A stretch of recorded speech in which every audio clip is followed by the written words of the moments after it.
సులభతరం చేయాలని చెప్పి ఆలోచించాం.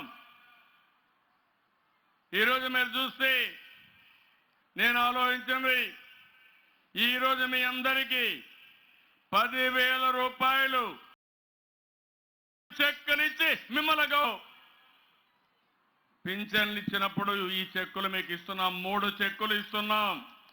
ఒక చెక్కు 2,500కు ఒక చెక్కు, రెండో చెక్కు ఫిబ్రవరిలో మీరు తీసుకోవచ్చు 3,500 రూపాయలు, మూడో చెక్కు ఏప్రిల్లో తీసుకోవచ్చు 4,000 రూపాయలు.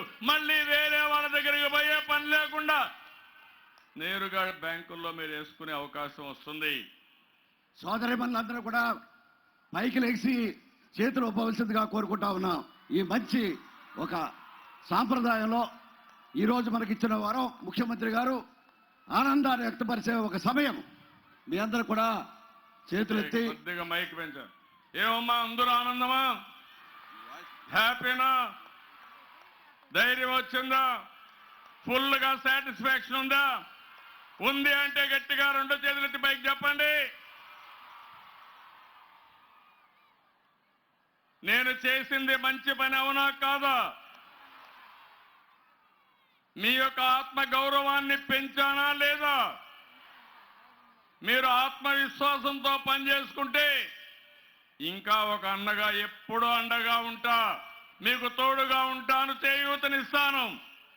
ఇది ప్రారంభం మాత్రం. నేను ఆ మాట చెప్పాను.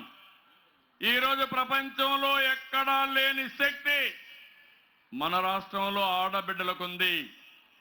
నేను అడుగుతున్నా, ఏ రాష్ట్రంలో అయినా సరే, ఏ ప్రపంచంలో అయినా సరే 20,000 రూపాయలు కానీ డబ్బులు కానీ డైరెక్ట్ గా డాక్రా మహిళలకు ఇచ్చారా అని మిమ్మల్ని అడుగుతున్నా. ఎక్కడని ఇన్నారా అని మిమ్మల్ని అడుగుతున్నా. ధనిక రాష్ట్రం తెలంగాణ ఒక్క పైసా ఇవ్వాల. ఆ రోజు అక్కడ కూడా నేనే డెవలప్ చేశాను డాక్రా సంఘాలని, కానీ అక్కడ ఇవ్వలేదు. ఇక్కడ ఇవ్వగలిగానంటే నేను ఇక్కడ అధికారంలో ఉన్నాను కాబట్టి నేను పెట్టిన ఈ సంఘాలని ఆదుకోవాలని ఈరోజు ఈ కార్యక్రమానికి శ్రీకారం చుట్టాను.